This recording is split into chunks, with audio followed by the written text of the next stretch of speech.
मैले प्राय भन्ने गर्छु कि हरेक व्यक्तिमा केही न केही ट्यालेन्ट, केही न केही प्रतिभा लुकेको हुन्छ। बस जरुरत छ त त्यो प्रतिभालाई निखार्नको लागि कहीँ न कहीँ हामीलाई चाहिँ गुरुको आवश्यकता पर्छ। गुरु कहाँ पाइन्छ त भन्दाखेरि त्यो एक्स्ट्रा क्लास यानि कि ट्युसन या फेरि आर्ट क्लास भयो, यदि जसलाई आर्टमा इन्ट्रेस्ट छ या जसलाई जस विषयमा रुचि छ त्यसलाई त्यही सम्बन्धित क्लासहरू हुने गर्दछ। तपाईँ यहाँ हेर्न सक्नुहुन्छ एउटा व्यक्तिले कति सजिलैसँग एउटा दिवारलाई रङ्गाएर क्या मजाको चाहिँ उसले बनाएको छ, दिवारको लुकै चेन्ज गरिदिएछ, दिवारको चाहिँ एउटा चाहिँ दृश्य नै चेन्ज गर्न गइरहेको छ। तपाईँ हेर्न सक्नुहुन्छ यहाँ क्या मजाले एउटा कुखुराको भाले उसले चाहिँ बनाइरहेको छ होइन, त्यसमाथि गएर दिवारमा क्या मजाले चाहिँ पेन्टिङ गरिरहेको छ।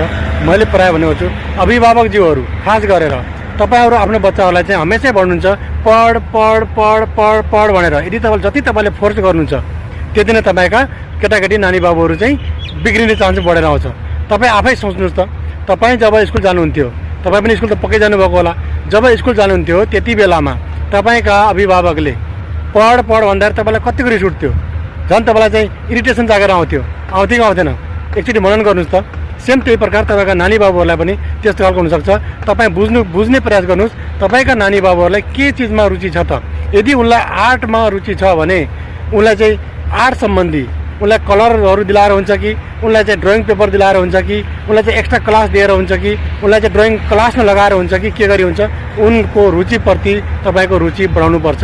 तपाईँले के चाहनुहुन्छ त्यो बच्चाले बुझ्दैनन्, तर बच्चाले के चाहन्छ त्यो तपाईँले बुझ्नुपर्छ, किनकि तपाईँ अभिभावक हो। त्यसैले यस विषयबाट, यस भिडियोबाट तपाईँले के बुझ्ने कि हेर्नु त क्या मजाले चाहिँ हेर्दै होइन यो दिवारको चाहिँ एउटा लुक, एउटा आकृति नै चेन्ज गरिदिएको छ। दिवारलाई चाहिँ पहिला कस्तो थियो र अहिले हेरिरहँ भन्ने जस्तो बनाइरहेको छ।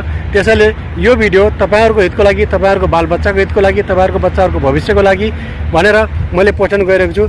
मेरो सबै सन्दर्भ त्यति मात्रै हो।